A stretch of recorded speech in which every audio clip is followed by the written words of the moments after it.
From 1999 to 2010, I lived as a Zen monk. In this video, I'm going to share with you 5 habits and routines that I still follow today. As a father, as a husband, a Zen teacher. Also, if you're looking for more clarity, some grounding, or perhaps a sense of purpose, I believe that these practices can help. So let's dive in.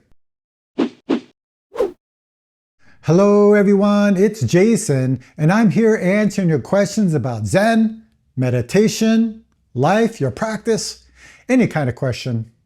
Today's question is about the habits and routines that I picked up from living as a Zen monk. Let me read this question for you. Hi Jason, I read in your book that you were a Zen monk. Are there any daily habits you picked up as a monk that you still practice today? Some of you know that I was a Zen monk from 1999 to 2010, and that included monastic training. There were a lot of things that I learned from being a monk and some habits, some good habits that I still do today. And one of those habits I still do today is getting up early. Now, I would have to say that before I was a monk, I was a night person. I would stay up very late, either listening to music or playing music, then sleeping in the morning. But when you live in a residential Zen center, you're getting up early. And at that time, I lived at the Providence Zen Center, and wake up was at 5 a.m. And we would do bowing meditation, chanting meditation, then sitting meditation. And the reason why I still do it today, probably one of the reasons is I've been doing it for so long, it's ingrained in my consciousness. But also, this is the most productive time of day for me. So in our house, there are 4 people. And I get up at 5:30, everybody's sleeping. So it's very quiet. There's also a lot of energy at that time. I'm very creative at that time. So I do my practice and do some work, and I'm very efficient. I probably get twice amount of things done in that time than I do later in the day. So this is something that really helps me set up my day to be clear and productive. The second habit that I still do today is sitting meditation. For me, sitting meditation is the foundation of being mindful from moment to moment. If you watch my videos, I talk about meditation. Well, what is meditation? Meditation is keeping your mind clear in this very moment, responding to this moment with clarity and wisdom. You know, it's funny, if I don't sleep very well, I really don't have the energy to do the things that I need to do. If I'm not eating right, I also don't have the energy, or maybe feel irritated. But I notice if I skip the sitting meditation, that I'm not able to handle the constant thoughts and feelings that arise. I think many of us are just spinning around in our thinking and in our feelings. So the sitting meditation really helps keep me grounded. Even though thoughts and feelings may appear, they're not spinning me around. And if I do that first thing in the morning, I'm able to do that throughout the day. The third habit I still do is what is happening right now? What is my job right now in this moment? You know, when I lived as a monk at the Providence Zen Center, you know, some people may think, oh, monks are sitting around all day meditating. That wasn't my experience. I was quite busy at the Providence Zen Center. I've done many jobs there, house master, kitchen master, and there was a long period of time where I did the shopping for the whole Zen Center. I would cook for the Zen Center.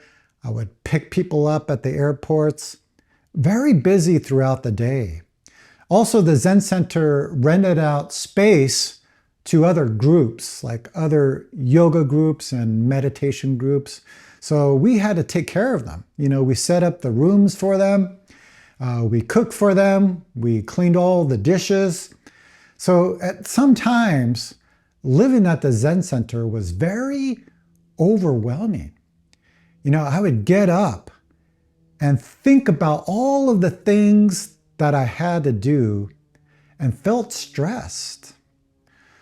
So the practice for me at that time was to always remember, what is my job right now in this moment? Because if I did that, I could take care of the moment. Then I can move on to the next thing and not feel completely overwhelmed. Now, there were times where I thought I was going to lose it. But overall, it's something that still resonates with me today. Because even as a father and a husband and Zen teacher, my schedule can be quite busy.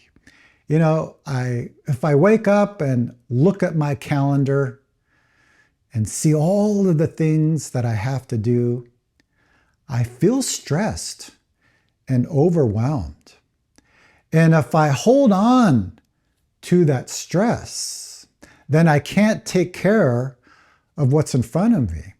And if I can't take care of what's in front of me, I usually screw something up.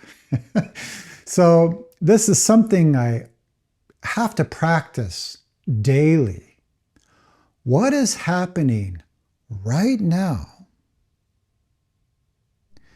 And I notice if I take care of this moment, the moment becomes clear. If this moment is clear, then my whole life is clear. The fourth habit that I still practice today is following the situation. What does that mean to follow the situation? I think many of us get really comfortable in our own situation, our own routine. We know what's going to happen. And then when we go outside of our situation, maybe we do something that we usually don't do, or maybe we're visiting a city or a country we haven't been before. Maybe something unexpected happens, or we encounter someone who is different from us. Sometimes we freeze up. We get confused, don't know what to do. So when I was sitting 90-day retreats, everybody is practicing together. Now, some people did not like getting up early, but they did. We all did it together. Some people didn't like the bowing meditation, but they showed up and we all did it together. Maybe you didn't like the food that was being served at lunch, but we all eat together. So this is what following the situation is. We're meeting the moment and not holding our likes and dislikes. We're keeping our mind open. What is this? I remember sitting numerous retreats at the Providence Zen Center, and in 2004, I went to Malaysia to sit a one-week retreat. Now, my teacher was leading that retreat, and the teacher who lived in Malaysia wanted me to be the head Dharma teacher. So that's the person who keeps track of the time during the retreat. And I come from a practice, coming from my teacher, that was very, I don't want to say strict, maybe simple and meticulous. So you knew what was going to happen if you were sitting retreat with my teacher.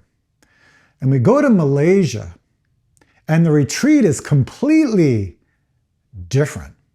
First of all, it had a roof, but there were parts of the retreat center that didn't have walls. So one thing that would happen is monkeys would come in to the building, and they would go to the altar and steal the fruit off of the altar. So never expected that. Like, what's going on here? Am I supposed to do something? And another thing is their form was a little bit different. The way they did the meals and just how they ran the retreat. But I also noticed like it was a little more loose. Like I remember during one sitting meditation period, like if it was raining outside, because in Malaysia, it would be sunny, and then the next moment it would be raining and thunderstorms. So one sitting, it started to rain, and some people got up from the sitting and went outside to take their laundry inside so it wouldn't get wet. I'm thinking, what is this? And there was a lot of things that just seemed like it's almost like being at a circus. And I remember feeling so frustrated. Like, this is not how a retreat is supposed to be. They don't know how to practice Zen. And I noticed that I was holding on to my own idea, holding on to my experience. I couldn't follow the situation at that retreat. So naturally, I was dissatisfied and upset. I even tried to correct people when things weren't going right. And I noticed that I was creating this big disconnection, and people weren't very happy with me. And at some point in the retreat, I finally just let it go. What is happening right now? How can I respond to what's happening right now with some clarity and compassion? And as soon as I let go of my own idea, everything became clear. So that's something I still practice today. Being a father and a husband, a lot of unexpected things happen all of the time. And just having that experience of maybe initially feeling frustrated, but just letting it go so I can take care of what's needed in this moment. The fifth habit I still practice today is how can I help? Now, this is a core aspect of a monastic life, serving others. But I don't think this should be limited to monastics. This is something all human beings should consider. How can I help, especially in today's world? When I first moved to the Providence Zen Center, I was very excited. I was thinking to myself, as a monk, I'm going to sit all of these long 90-day retreats. It's going to be wonderful.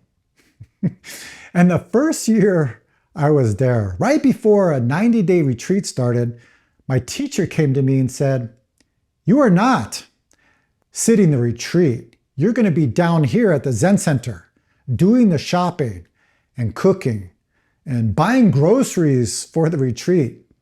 And also there's people coming and going to and from the retreat, so I need you to pick them up and drop them off at the bus stations, the airport, the train stations." And I heard that, I was really disappointed. In the first month or so, I was frustrated, thinking, what am I doing? I'm a monk. Shouldn't I be sitting these retreats? And there was one day I was taking somebody to the airport, and they looked at me and said, I want to thank you for all of your efforts and support. This retreat couldn't happen. And I really felt nurtured from your efforts. And then when I heard that, everything became clear and complete. Because before, I was just thinking of myself. How can I benefit? So this is something I practice all of the time. Everything I do, each moment. What is happening right now? And how can I help? I hope this video was helpful. You can let me know by liking this video, share this video with someone, or put a comment down below. Also, I'd be interested in hearing from you. Are there any of these 5 habits that you are currently doing, or maybe one of these you might consider? Let me know down below. Also, if you're interested in knowing what I do all day as a layperson, a teacher, a father, a husband, I have a video called A Day in the Life of a Zen Teacher. I'll also put a link down below so you can check it out. Okay, everyone, I hope you're all doing well, and I will see you very soon.